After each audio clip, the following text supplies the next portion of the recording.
Man, camp's been going good.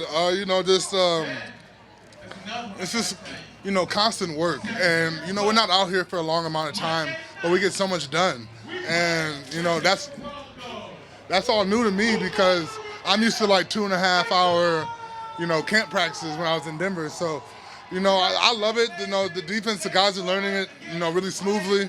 Obviously you have your little road bumps along the road, but the guys are really picking it up. We're flying around, and we're having a good time. Kind of the interior big guys that you're playing next to. What do you think of those guys? Man, those guys are amazing. It's a real, the D-line is probably the most veteran group we have on this team. Al, year 13, I'm year 9, Q, year 7, Puna, year 6 or 5, one of those. And then, we got a bunch of guys just all around that have played a lot of football. So it's nice to be able to bounce ideas off and make random in-game adjustments that we see. And they all can pick up on it because they've all played enough snaps. Also, I'm showing you what Charles Cross did to me today. I'm leaving this out there so Charles Cross did this to me today. Y'all know. Maybe I'm not a ref. I'm not a zebra. I don't be wearing the stripes, but I just want to let it know that my shirt got ripped somehow today. Well, what have you thought of Charles Cross so far? Man, he's a really solid rookie. Big, strong, physical hands, good feet. Obviously, playing at Mississippi State, they didn't run the ball much, but they pass protect. Good pass protector. Strong, good bend. Athletic. Really everything. He has all the physical traits you want in an offensive tackle. And it's just every game, every snap, every practice rep, he's just gonna keep getting better and better and better. Run blocking was a big topic of conversation in the offensive unit. Have you seen it become a Man, he's been good. Man, run blocking is more of a will thing. It's if you want to do it or not, and he wants to do it. So he'll come along smooth. What'd you tell him about the shirt? Man, I said, I know you see what you did. I know you saw what you just did to me, man. No, but it's all in good fun, man. We're all working, trying to get better. We didn't have the pads on today, so it's a lot easier to grab onto a shirt or something like that. But it's just work. We're working out there. What do you think that the pad is? It's stupid. Because here's the thing, though. I get what they're trying to do, but the main thing is you might have guys that start leading with their head more because they're used to not feeling it because they don't know they're doing it because they have this big old helmet thing on. And then you get in the game and next thing you know, they knock themselves out. It has to be, I don't know, I just don't think this is necessarily the answer because of the fact that if you do, get used to getting hit in the head with this or you wouldn't even know. But you do something in practice without that thing on, you'd be like, okay, I'm not doing that again. So. Is it awkward? Did you feel it? Is it awkward? Not really. I think it's just perfect. More than anything, you can kind of see it out the corner of your eyes more. But I thought I would definitely feel it more. Feel it being a lot more heavy. Hey, that's how you feel, man. No, but you definitely thought I would feel it a lot more. But no, I don't really feel it that much. What do you think this first preseason game is going to be like for you guys? That having had those throughout all of camp, had no days without them with regular helmets on, and now you're going to play a preseason game? That's a good question. I didn't even think about that. But I just think that you will end up having more head-to-head blows because you're used to having the helmet pad on. And I just don't think that, I get what they're trying to do now, but I just think later on it's going to cause more of a problem. You mentioned the D-line being one of the most veteran groups. Al Woods had maybe the best season of his career in year 12. You're a guy coming off one of your better seasons. Do you think there's something in D-line in particular that maybe allows guys to peak later? It's about being healthy. It's about playing within the system and learning little quirks in the system that allow you to make plays. When you can stunt to the A gap, when you can just hit the gap. When you can really just do anything to help you get ahead. Studying stances. What side of the line's running back, placed on. All that stuff. Anything that gives you a little bit of an edge before the play is snapped, you take it. And as a veteran player, that's what you do. You add little tidbits on every season of what you learned and what you see, and you can put it into play while you're playing. Just old man strength. Well, my thing is from holding my kids all the time. Al got a couple of kids. Man, we all got a couple of kids, but man, it definitely is old man strength. But Al country strong though. That man, he's straight in the middle of nowhere, Louisiana. How does chemistry and communication going back to the D line play into helping y'all be successful?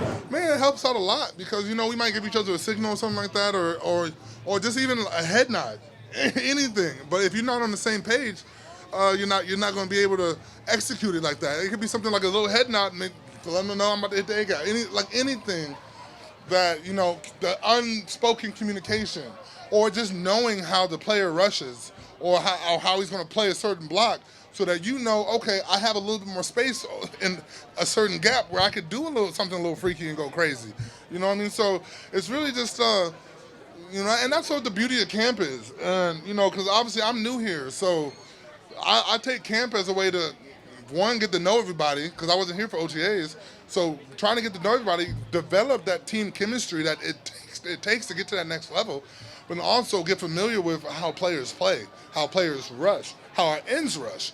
Chinna is brand new this year too. Mafia is new. Like we have a bunch of new players on the D line where you have to feel them out and see how they rush. Do they rush wide? Are they a bull rusher? You know what I mean? Like anything like that where you can actually get a feel for how they play.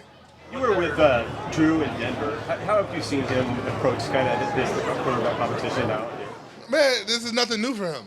You know what I mean? It's business as usual for Drew. Drew, this is every year I've been with Drew, has been some type of QB competition with him and somebody else. But Drew's a pro. He's gonna come out here, prepare the same every day if he was a starter. He's gonna go out there and prepare, go out there try to make plays and try to do what's smart. So. Drew knows what he's doing. Drew knows how to prepare. Drew, this isn't Drew's first rodeo. So how did you see how he handled that in Denver last 2 years? He took it in stride, because him and Teddy had a really good relationship last year, and so they were really good at working it out and talking things through. Because Teddy, Drew got lucky. Well, Teddy was with Drew Brees, so even just the thinking that Drew Brees taught on to Teddy tried to teach that to Drew. A little thing like Teddy was an amazing vet though. Teddy went over and beyond to try to help out everybody. But Drew and Teddy became friends. Like they ended up working well together, and Teddy, I would say Teddy helped Drew a lot when it comes to football. Shelby, you play with some top flight edge rushers in Denver. What's your impression of Gerald Taylor? Getting to see him. Man, he can fly, man. I'm talking about like he has the burst and the bend of an elite edge rusher, and it's just putting it all together for a full season.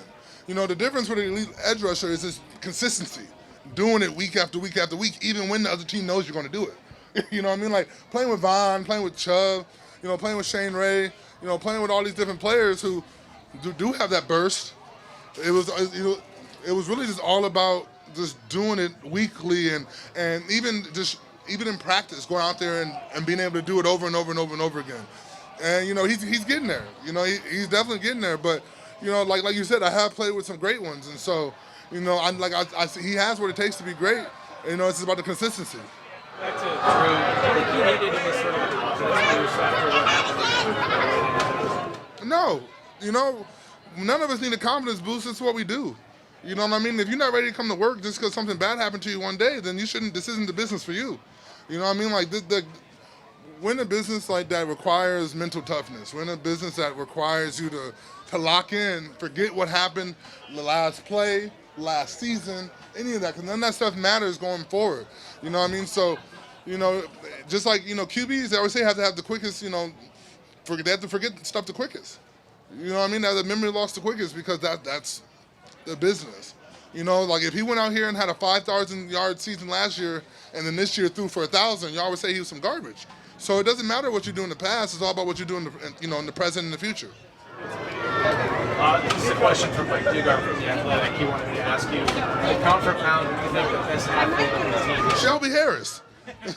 You know the answer to that, man. Come on now. 310 all sexiness out here. About to go crazy on them boys. Anything else? All right, guys.